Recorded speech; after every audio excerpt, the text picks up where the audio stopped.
Hello, and welcome to another edition of Tarvalon Talks. I'm DIanna, and I'm joined by all of our hosts, and today we are continuing our Wheel of Time on Prime ReWoTch episodes with discussions about episode 6 of Amazon's The Wheel of Time. I'm Doll. I'm Fenya. And you know who I am, right? You should at this point. I don't know. Do we, Thad? Maybe. Just maybe. All right. Episode 7 or 6. What are we talking about? Episode 6, The Flame of Tarvalon. Oh, yes. The Flame of Tarvalon.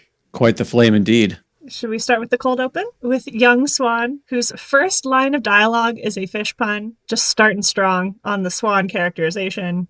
There's no other way to introduce Swan. Fish guts, obviously. The only thing better if it had been some kind of swear. Even as a baby. That would have been interesting considering she's probably 12? I think 10. You don't think she started swearing early as much as she swears? Oh, she totally could have. There's a production shot somewhere on the Amazon X-ray that was a picture of her with older Swan, and they had a piece of paper hanging above all of their chairs, and I think one of them said 10-year-old Swan, which was the young actress that played that Swan, so 10 or 12. Yeah, I don't think that would stop her from swearing. True. I don't know, because she does say bastards, right? True. It was a very interesting way of sort of setting up her background and showing where she came from and the way she had to leave her life behind, which is so sad. Why couldn't her dad go with her? He could get on the boat. Did they say why he didn't have his hand? Because that was the setup for her channeling, was the fact that he didn't have his hand so that she would help him with the fishnet. I don't think they explain why, but I don't think they need to. No, they really don't. I only bring it up because I like how leading out into them being in the boat, you only ever see him using his right hand, and then you see him fiddling with the fishnet single-handedly, and then, it pans down to his arm, and that's where she channels. And then we get the nice thing of, hey, you shouldn't do that. We're alone, right? You shouldn't be doing that. Also great world building to show that not everywhere in the world is accepting of channeling. They made it very clear very quickly that Tyr is not accepting of channelers. Because on that shot as well, we get the nice zoom out and you see the stone of Tyr off in the distance. And I feel like this kind of reinforces Liandrin's point in the last episode about power and who wields it in a very subtle way. It just is an extension of that world building. It also works really well as an allegory for a queer woman in the world not being accepted and not being able to be herself in her hometown and having to go somewhere else. I think it's fitting for what we learn later on about her relationship with Moiraine. It kind of works as an allegory. Yeah, absolutely. We also get to see our first dragon tier in this cold open because we didn't get it in the first episode with the Winespring Inn, so we got it here instead. The lambs the sheep in the first episode are in the shape of a dragon's fang, but it's not quite as obvious as it is here. Well, yeah, with it being etched on a door and the house being burned down. I mean, I think here it's very intentional that these are people who did this, whereas in that first episode, it's kind of uncertain. Like, is it Trollocs? We don't know. I can't remember if we saw it anywhere else, but I think you're right. This is the first time it's been scrawled on something as graffiti. Specifically on somebody's door. I think technically the blood of the Trolloc in the cold open of 2, or maybe it's 3, forms into a tier. I think it's episode 3 that happens. Yeah, I think that also is supposed to form a dragon's fang, but that's also related to a Dark One's creature and is sort of quote unquote naturally occurring. So this is definitely the first man-made graffiti version. Yeah. So we get to see Swan leave for the White Tower, begrudgingly, very begrudgingly. And I love that they established that she comes from super humble beginnings and a really poor family and a single dad. And then we immediately cut to Swan in the tower, in the hall, in all her glory. And you just see how far this woman has come and how she was intelligent, but now she's super powerful and is such a great, just quick snippet, but great character building. And we get the incredible hall scene. Oh, the scene in the hall is so good.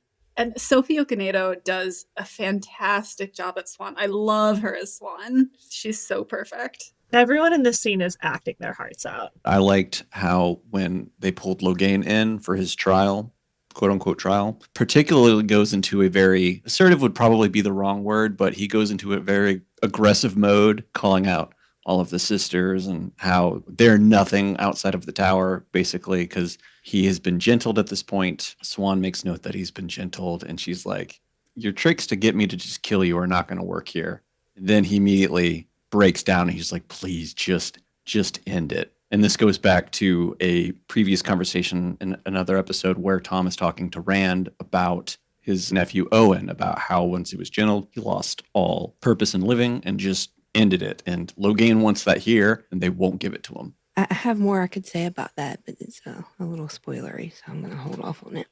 Yeah, I have an idea on where you're going with that. So, and then once they remove Logain, then she goes into, like, Liandrin, you did not do the right thing. There will be a penance that you will have to do for this. And Alana defends her, and Moiraine's face when Alana is defending Liandrin is one of my favorite Rosamund Pike faces. It's great. It's such a, like, what are you talking? What is happening? Like, she looks so confused. Excuse me? So good. And Moiraine also is like, okay, I guess we're all defending Liandrin now, so let's defend Liandrin. And that is not good enough for Liandrin, because then she completely throws Moiraine under the bus for not talking about Nynaeve. Moiraine says that she's unaware that Nynaeve could channel, which means it must be true. She point blank says so.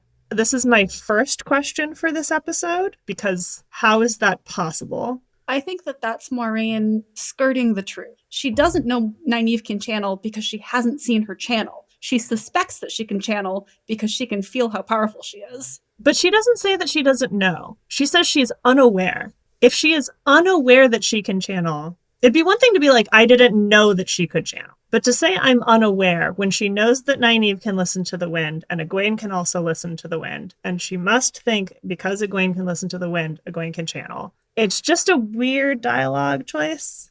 I think that means that because Nynaeve's channeling was so large, almost explosive, like, I feel that means that she was unaware that Nynaeve had channeled before. Up until that point. Up until that point, yeah. And now she thinks that she probably has been channeling. I think you're right. I think it was a little bit of careful wording on her part. She was unaware that she had abilities beyond, like, just the ability to possibly channel or what little she could do as wisdom. She was beyond the age they generally let women into the tower. So if she hadn't had the spontaneous channeling at that point, she probably wasn't going to, because she wouldn't have survived it outside the tower. At least that's what Aes Sedai believe until Nynaeve. Nynaeve is not the only woman in the world that learned to channel on her own. But Aes Sedai don't believe that. And so Moiraine didn't realize she could actually channel and not just had the ability to, which is what I read it as. Okay, I accept that. It's one of those lines where I was like, what? But the rest of the, like, dialogue in this part is great. Like, it establishes a bunch of Aes Sedai, like, norms and customs, that it's taboo to bring up of Amyrlin's former Ajah, which Liandrin does. She's such a petulant child. It's like, oh, is Megan saying that this is blue business and the Amyrlin's letting it slide because she was once a blue? It's like, oh my God, Liandrin.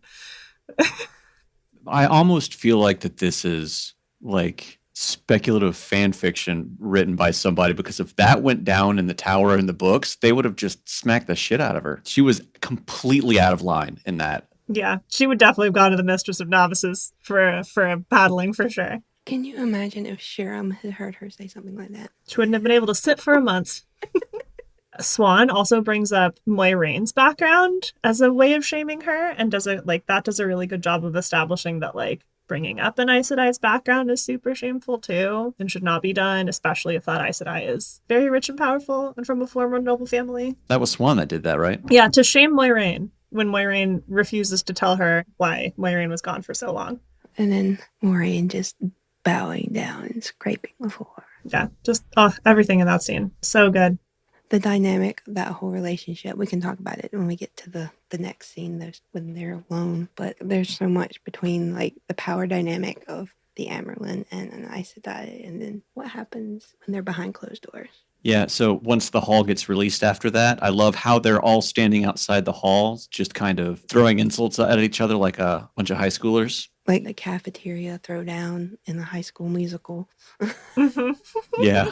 There's even food because Maxim gives Alana a pear in that scene. He has got that pear prepared as soon as that door opens on like a black handkerchief. She doesn't even look as she just picks it up either. No, he's a good warder. I mean, sitting in the hall probably makes you hungry. Maybe they had to skip lunch. Especially if you're getting yelled at for like 45 minutes. Yeah. Or he could sense her hunger or stress. Maybe she's a stress eater. He's like, she needs some pears. That's great. I love that little detail.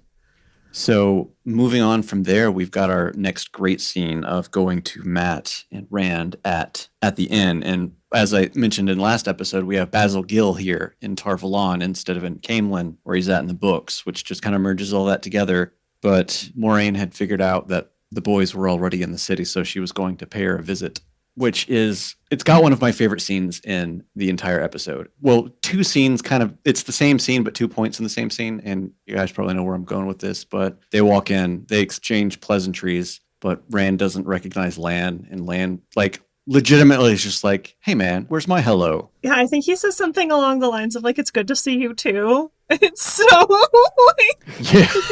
Yeah. But Rand is, at this point, he is afraid that it's Matt who is the dragon because he's got channeling sickness, obviously. And Moiraine tries to approach him. Rand pulls the sword out and points it at Moiraine. And I love how Lan just steps in front without getting a sword out and just goes, I don't think so, waggling his finger. He's like, don't be a fool, don't be an idiot. Which, that just goes to show how much of a badass Lan is by stepping in front of somebody with a sword without even getting a weapon out. He's like, I can take this kid down, no problem. And does so immediately, like proves himself correct. And yeah, immediately does it. Just pins him to the bed. Yeah, and completely disarms Rand. My note here is that Rand definitely needs some sword training in season 2.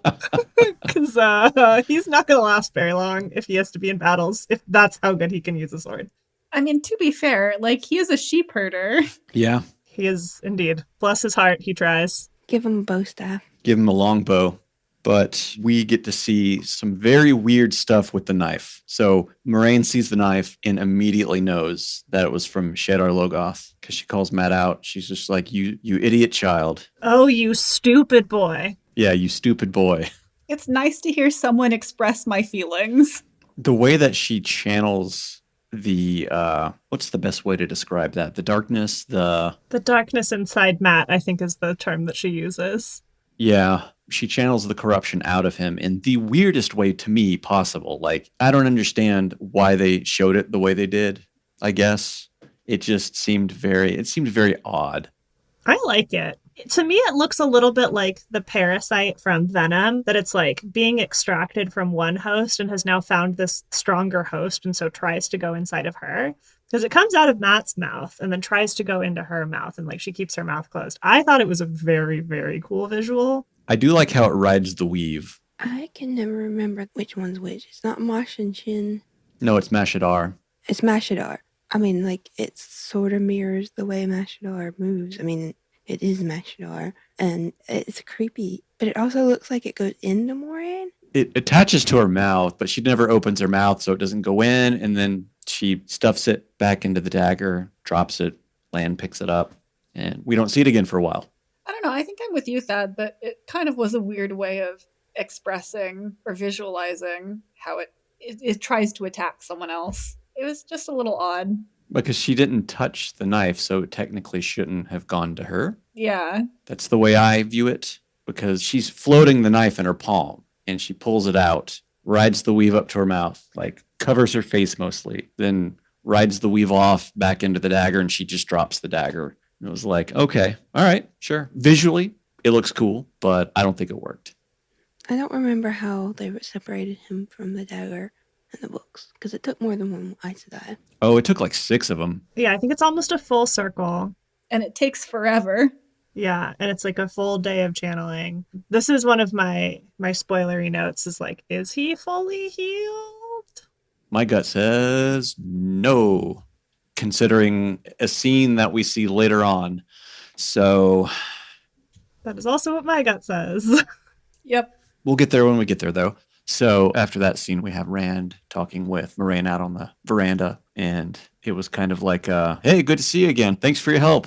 I do like that scene. I like any scene that's somewhat soft between Rand and Moiraine, just because I really like their relationship in the books, and I like kind of an establishment of like a mother-son figure between the two of them. And he does like kind of tease her a little bit, which I thought was really cute. He's like, you could just say you're welcome. And she just sort of like looks at him like, okay, sure, I guess. It's just cute. So I guess after this, Moiraine goes back to the tower, and we get, how did you put it, DIanna? Well, she goes to the bath first. She goes to the bath. Was the bath before or after the scene? Now I'm misremembering. Bath was before the scene. Ah, okay. She gets the signal from her spies before she goes to find No, him. because the signal is about Perrin and Egwene. Oh, you're right. Yeah.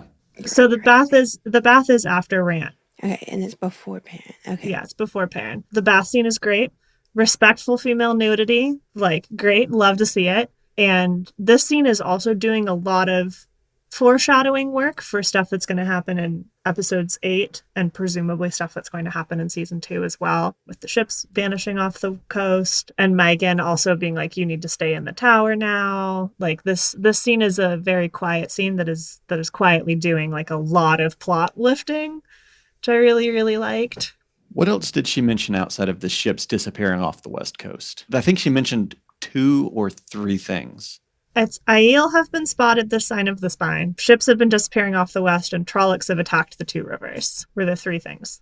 Right. So that sets us up for possibly the ransacking of Tyr. She also knows that Moiraine sank the Terran ferry. It's another thing that she mentions. Yeah, you're right. It does set up a lot of foreshadowing, especially the whole ship thing. How did they know if Master Hightower went down with that ferry? How did they know the Aes Sedai sank it? If you remember, he had some family that was coming. But they weren't there. They weren't there, but if they came back and found his body... They wouldn't have known the Trollocs didn't do it. Her information network has improved, is the only note that we get. Yeah. Are you saying that you doubt the Blue Eyes and Ears network?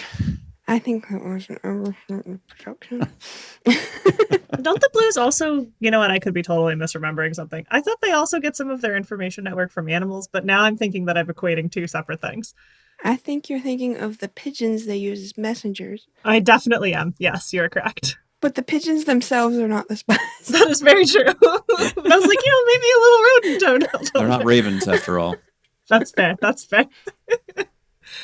Then after this, we get the brilliant lead into Moiraine and Swan with Moiraine and Lan, where she's like getting undressed and ready to go. She looks so cute in the scene. Rosamund Pike does this like innocent little blink at one point. Oh, it's adorable. She's clearly just like so excited to go see her girlfriend. It makes me so happy. And Lan is like the best wingman. He's like, I will stand guard. He's a little bit butthurt that she blocked the bond, but honestly, I think Moiraine was doing him a favor.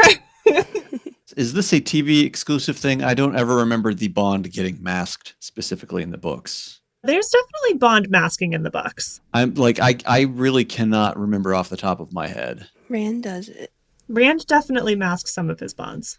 Yeah, I'm pretty sure that it happens, although I couldn't tell you when. And other than Rand, I don't know anybody who does, but I remember Rand specifically. Is it one of those things of Rand just happened to remember a weave that nobody else remembers? No, I always thought that it was just sort of like a mental thing. Like you just sort of like mentally put a wall up between you and the Bond. I don't know. I don't know if that's explicit. That's something I'm going to have to research after this episode. But yeah, so she masks the Bond. She's getting undressed or like basically ready to go. And Lana's like, be back by sunrise. And she's like, is that a command? And he's very sassy with her. We get more sassy. It wasn't a suggestion. So sassy. And then she makes a gateway, or this ter'angreal creates a gateway. I think everybody's still pretty speculative on that, aren't we? We're still not quite sure what it is. It's another question that I have. I'm kind of wondering if it's a dream triangle. This definitely seems like a real world thing. If this is a dream, I will not be very happy with how they have done the dream world. Yeah. Yeah, it's really confusing. It's not clear. I think someone has asked Rafe about it at one point, and I think he confirmed, no, this is a real thing. This is a real place. This is not the dream world. I could be incorrect about that, but I'm pretty sure that someone asked him, and he was like, no, this is not Teleron Riyadh. But yeah, they go to their love shack. Quite literally. Quite literally. Their fish shack. Yes. Where Swan is dutifully doing her knots, just like her dad told her to. Moiraine is a brat. Just straight up calling her mother and grinning that she's irritated Swan. And like, I loved it when she was like, I hate it when you call me that. oh, so good. And then they get together. And then you see the dynamic shift between like two lovers in public who have like an unequal power dynamic, and then in the bedroom it's swapped, and Moiraine just orders her on her knees. Which was ad-libbed. Oh, was that? Yeah. That's pretty good. That's pretty good. It makes me wonder about Rosamund Pike. She loves that line because she used it at NYCC in her like intro. Ugh, which just yes. It makes me wonder if she has experience with that. Don't get my mind going like that. I'm just going to be thinking about that for the rest of the night. Respectfully, of course. Yes, respectfully. Of course. Of course. And then we fade to black, and they start talking about the dragon and their quest for the dragon. I love how Moiraine waits until the morning after, basically, and then goes, oh, by the way, I think I found the dragon. Look, priorities, okay? Swan just looks incredulously at her about that. Like, why wouldn't you tell me that first? Well, because... Priorities. It has been 2 years on the road. Although I do wonder if they could meet each other in this, whatever it is. Might have been 2 years since they've seen each other. I think they need the Terangrial. Yeah, my impression was that, at least on Moraine's side, she needed that picture frame or whatever it is in her room, and she can't just do this willy-nilly. There's a matching one in Swan's room later. You can't just carry it with her. You just carry this giant picture frame in her. Maybe it's something to, you know, how the tower in and of itself is a very kind of mystical object because, well, you know, the tower starts rearranging itself. I think that was a bubble. Was that a bubble? Mm-hmm. It's a bubble. It's a bubble of evil. Yeah, I thought so. Okay, that tracks. That tracks. The tower's not Hogwarts. The tower stairs don't just like rearrange themselves. I think the Ogier would have had an idea, right? Because they built it. Yeah, I get the sense that she needs the Terangrial, and the Terangrial needs to be on a wall. Why not just put it on a tree? Yeah, presumably she's been in an inn where she could hang it, but...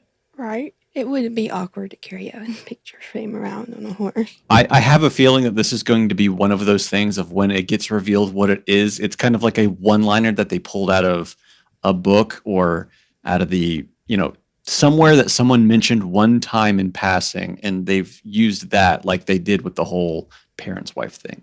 It just feels like it is so deep cut because it has everybody still guessing on it. Nobody has concrete information on it. So that just goes to show that there's so much to these books that someone said one thing somewhere in these 15 books and they took that potentially. One throwaway line and you get a dead wife. Yeah. But yeah, I have a feeling it's just something like that. Like, oh, it was a Terangrial in a storeroom that, oh gosh, what's her name? Something Corindil, who studied all of the Terangrial 100 years ago. She probably had a half note on this that one of the Brown sisters probably found, and they're using that Terangrial or something like that. It's something. It's something, and we probably shouldn't spend too much more time trying to figure out what exactly it is. So there's a lot of interesting parts of this conversation where they talk about the dragon and the prophecies, and that like the dragon's soul could have been split into 5 bodies, which clearly was not, or that the dragon could be a woman, or like all of these like different things, and that there are different places in the world that have different versions of the prophecies, which I like. I like that line because that makes sense. I liked the multi-soul theory because I think it has happened before to where when the Dalai Lama has gotten reborn, they thought that he got split into like more than one person. Oh, I didn't know that. Yeah. I think I've talked about this before, that my show Only Friends, at one point, their theory was that the dragon was in all 5 of them. And I was like, that's insane. That is not how reincarnation works in this world. And then they brought it up in this episode, and I was like, okay, maybe I don't know as much as I think I do.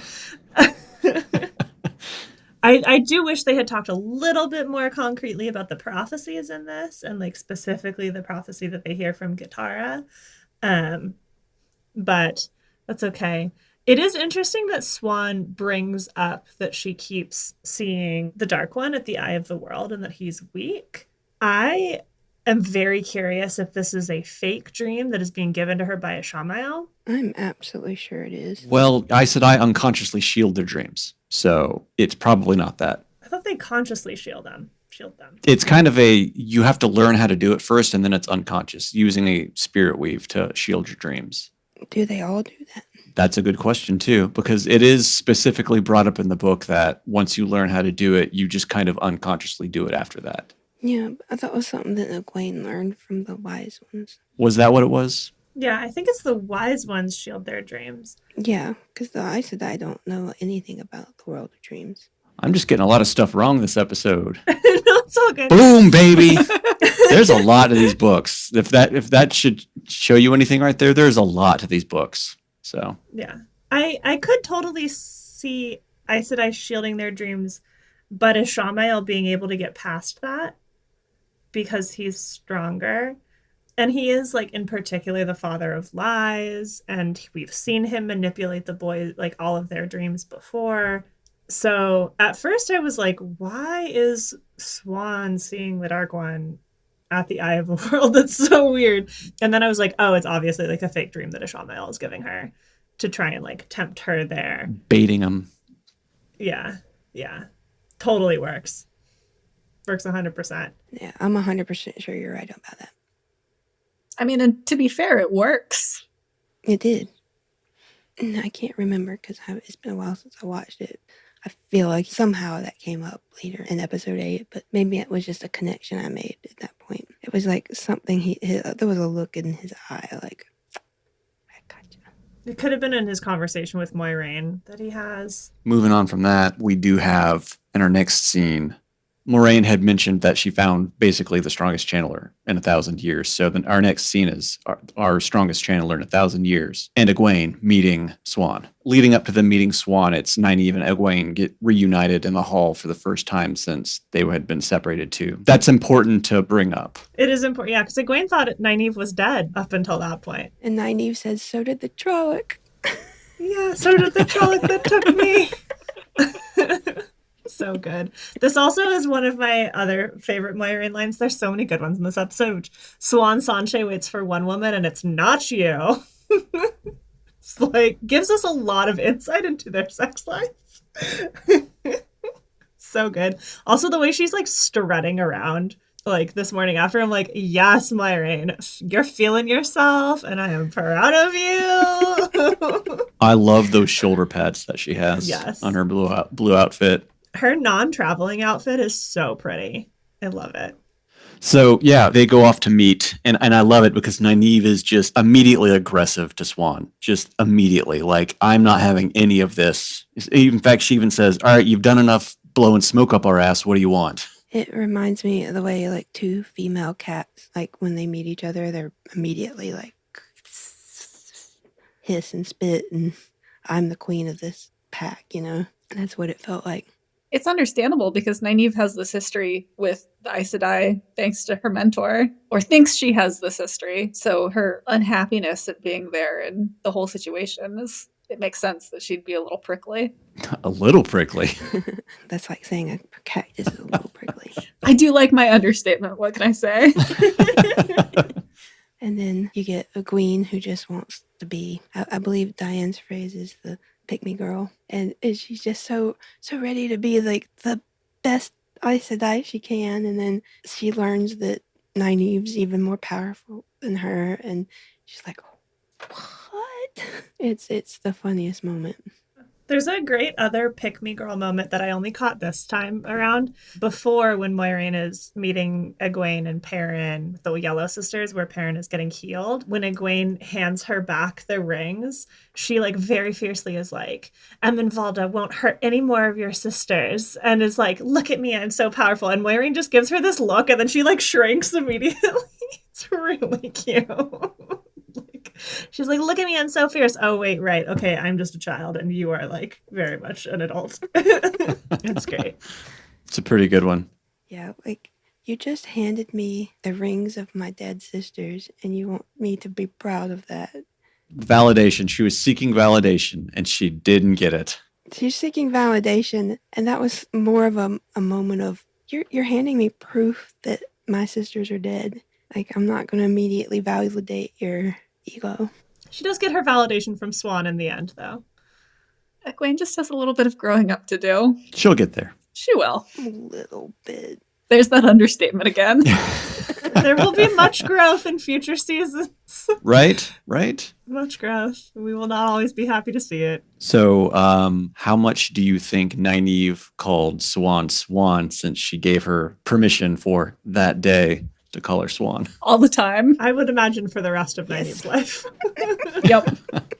Oh, gosh, yes. Because, well, I'm not going to say that. I was going to say something that's not even entirely sure is going to be true, because it hasn't happened yet. Very easy to tread into spoilery sections when talking about this stuff, huh? Yeah. Well, why don't we just move on from there and go to the next scene? And that is the saddest scene of the episode, right? Maybe not for Leandrin, but everybody else. Very sad. That would be Moiraine's exile from the tower. Because as we learned earlier in the episode, she requests that it happen because they got a scheme because the head of the Blue wants to keep Moiraine in the tower. So Moiraine's like, this can't happen. Right before that, there is a scene where she meets with Loial, which is important because that's how she knows about the Waygates. And I think there is supposed to be an extra scene in here where she and Loial are specifically looking at the map, which I wish they had kept. Like, I think that they're supposed to look at the map of the Waygates, and I really wish they had kept that. Yeah, there was a production picture of that in the X-ray for the episode. I wish it was in. Like, it's so important to, like, establish what the Ogier know about the Waygates and what does Moiraine learn from Loial about the Waygates. Like, it's one of those scenes where it's like, this isn't just, like, a nice to have. This is, like, actually doing work. Please include it. Also, I love that when Moiraine walks in, glory to the builders. And I'm like, yes. Glory to the builders.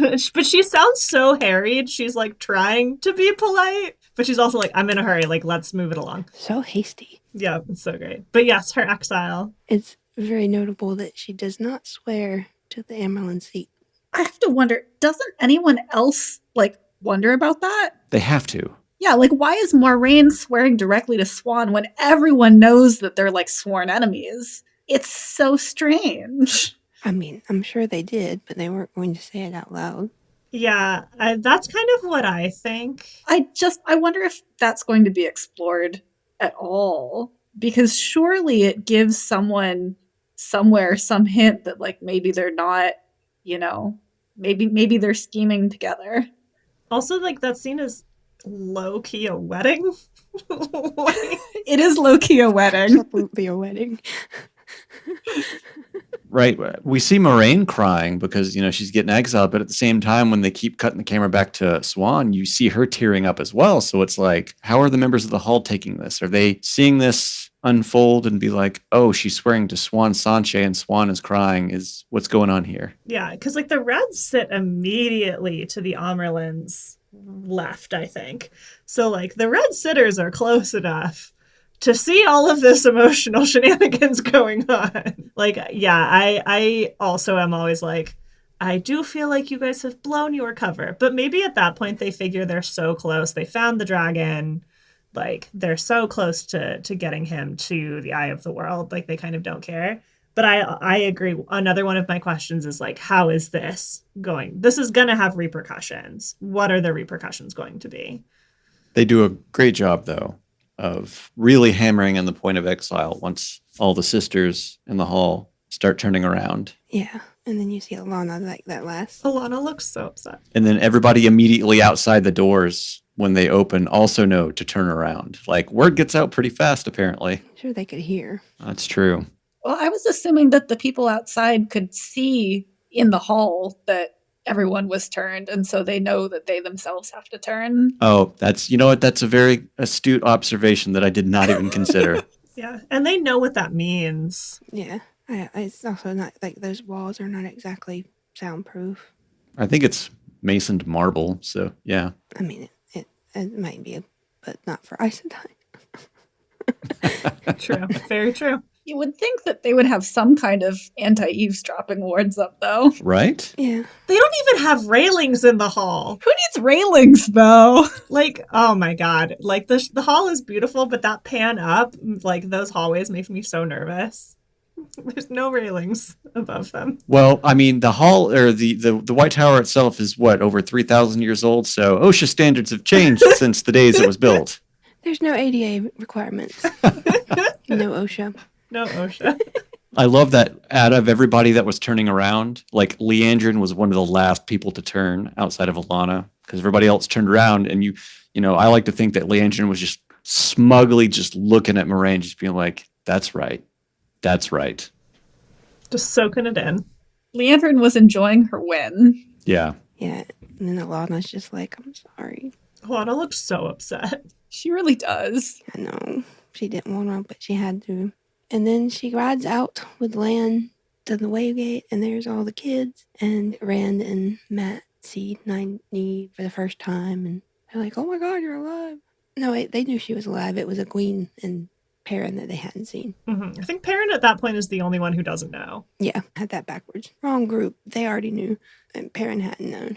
And then, for some reason, this is what's weird, when they cut out the scene with the map, they gave Loyal nothing to do to open the Waygate. So he just like, we need you, but then we don't use you. Well, they need him. Well, remember, they need him to read the guide stones inside the ways and stuff like that. But That's the next episode, but they don't even show that, do they? They show it a little bit. yeah, a little bit. But specifically, they knew that they were going to need an Ogier to make their way through. But yeah, I do kind of wish we still had gotten a scene with them looking over the map and stuff. And I still don't know how I feel about how the Waygate itself opens. It's so hammered in the books that it's the Avendasora leaf, which they do show pictures of, like, you know, maybe not for this episode, but for another episode, they show someone holding the key for it, which is also way smaller than I was expecting. I'm going to save my Waygate thoughts for when we talk about episode 7, because there are things about how they have the Waygate operate in the show that actually do not make sense.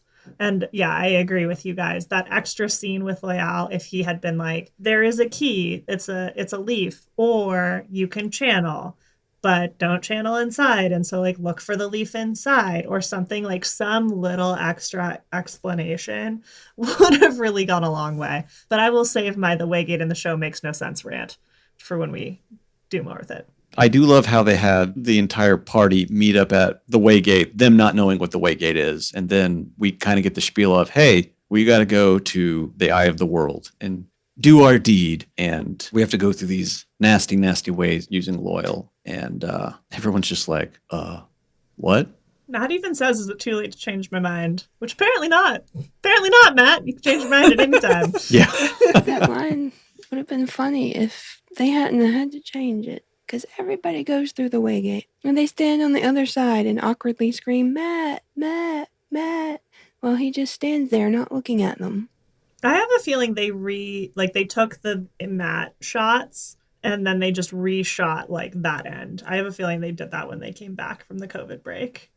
Yeah, they only reshot the people that stayed. Like, Matt was recycled. That was what made it so weird. Yeah, it is very weird. Like, he's just not reacting, and it's like, okay. He's not reacting. He's not even looking at them. He's just sort of looking off into the distance, and then they're all screaming like they can't just reopen the gate 2 seconds after it closes. It's weird.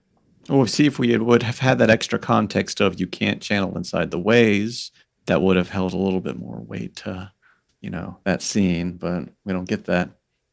Yeah, like, there was some reason we knew that they wouldn't be able to reopen the gate. And then it also could have been that there's no leaf on that gate. The leaf is gone. They can't open it. That's why she channeled. And you can't channel inside the ways. And now we have context for why this scene is so awkward. Yeah, like, if there wasn't a leaf on that gate because it had been lost to time, because that gate is out in the middle of nowhere, like, that would have been really helpful context. Oh, they just need us in the writer's room. They do. They need us to be like, this doesn't make sense. It makes no sense. You need to rewrite it. Give us like an extra line. It will cost you a second. And do that. You could just give, you show a little bit more of the conversation with Loyal and Moraine, and then, I need a deleted scenes. Yeah. So say that we had gotten that like extra scene, what would you have cut then? Because presumably something would have had to be cut in order to make space for that. You could have cut 5 seconds of them yelling Matt. This is also the episode where Leandrin weirdly hits on Moiraine. And that's a fun scene because, wow, is that a crack ship for me now? But I probably would have cut that. I probably would have, like, either just fully cut that scene because we don't really need it. Yeah, I probably would have cut that scene. You probably could have shaved a few seconds off of the march through the hall with them turning their backs. Like, not necessarily cut any of it, but it's kind of slow. They could have made a couple of cuts and shaved some seconds off of it. It may have make it less impactful, but it wouldn't have made the end so weird. Or we even just, like, cut the beginning of Moiraine and Loial meeting. Yeah. We don't necessarily need that. Or we cut a Leandrin and Moiraine confronting each other later, where Leandrin confronts her about all of the Two Rivers kids. Like, there's a bunch of, like, stuff in this episode that's good, that's great, I love it. But if I, like, in order to have a scene that actually does work, like, I would shave off some other stuff that's just sort of, like, fluffy and fun. You could have shaved a minute somewhere. That pretty much wraps the episode, though, because, you know, we got our weird closing scene with Matt and our last scene with Matt in the series after this episode. At this point in the episode, we will be discussing potential spoilers for all books in the series. If you haven't finished reading and don't wish to be spoiled, we suggest that you stop listening now. You can join us next week when we discuss episode 7. We'll see you then.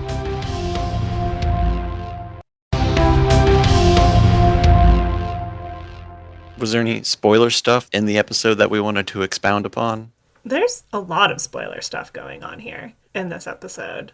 Well, let's talk about a couple then. Specifically, one of the lines that also I have a question about is whoever comes between the dragon and the Dark One will die is, I think, a very interesting thing that they believe that I don't think is in any of the dragon prophecies that we get from the books.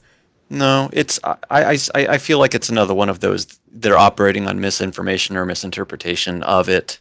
Or is it foreshadowing to the last battle and Moradin's death? Because Moradin does come between Rand and the Dark One, technically. And he does die. True. I'm also like, unreliable narrator or extreme foreshadowing. Maybe we shall never know. I feel like it's probably a little bit of both because it's been 1,000 years. 3,000. I think it was more of setting it up to be more dangerous for everybody else that goes with him.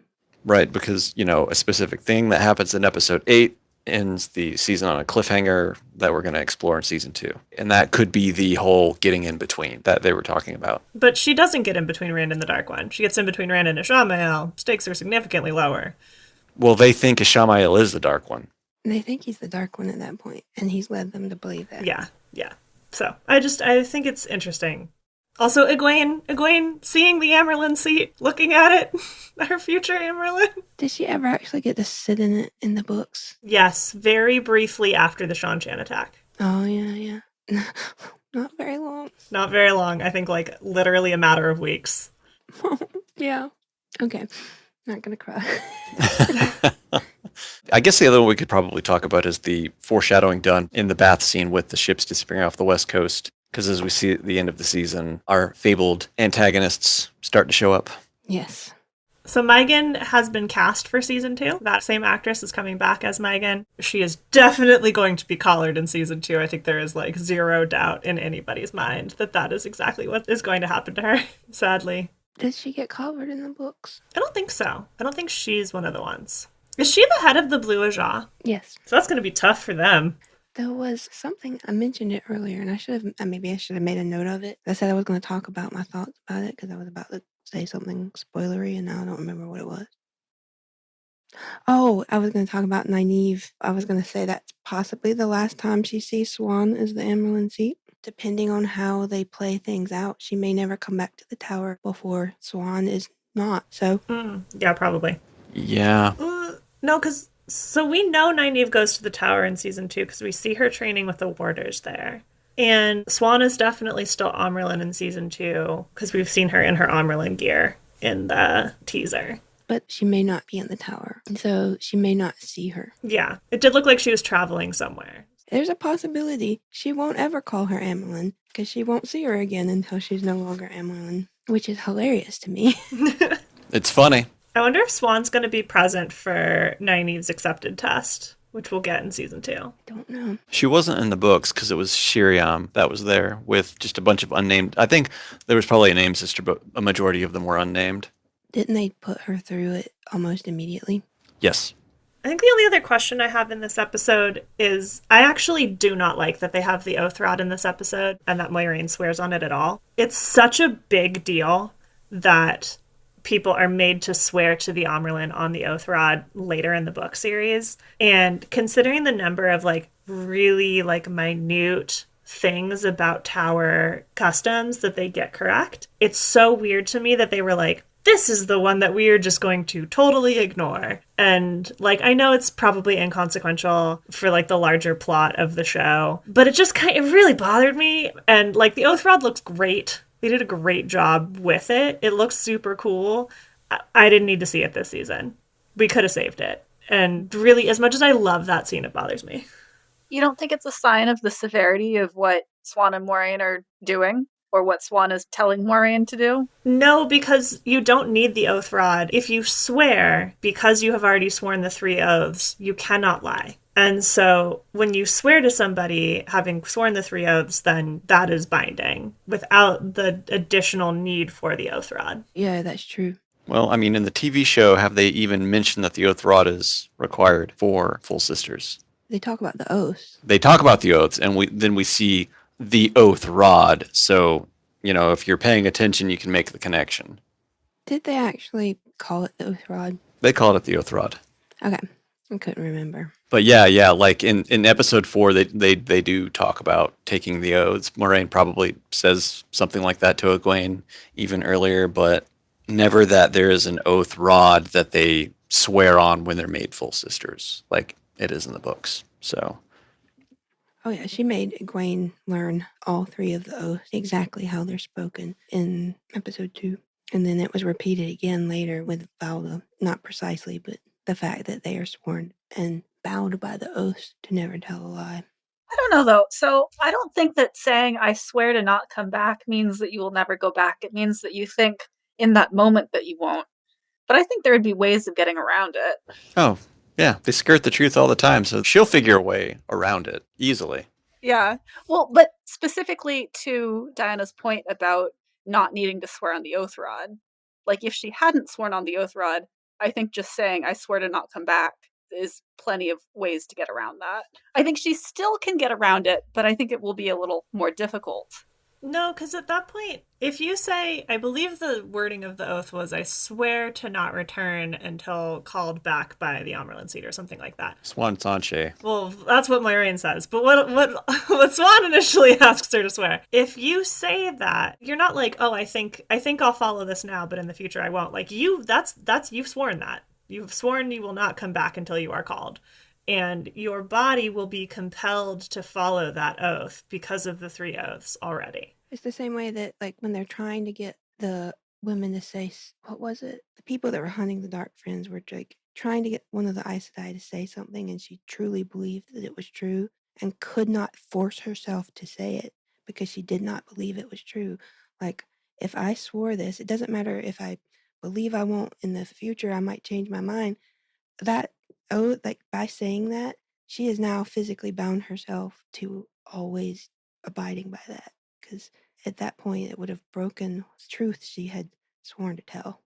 Well, if we want to get into the semantics of it, you could always go to the scene where when Egwene is collared and she picks up the vase to use it as a weapon against her captor, and she couldn't touch a vase for a couple days until she could mentally disconnect the the pitcher from being a weapon to being a pitcher. Yeah, the collar operates on very much the same principles that the oath rod operates under.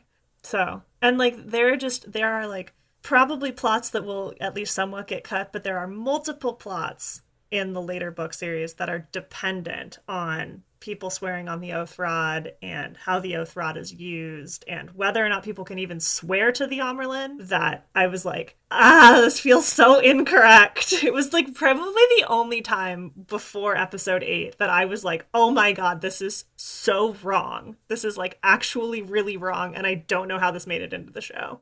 I wonder if it has something to do with what they plan to do. Like, they're going to have to cut a lot of that.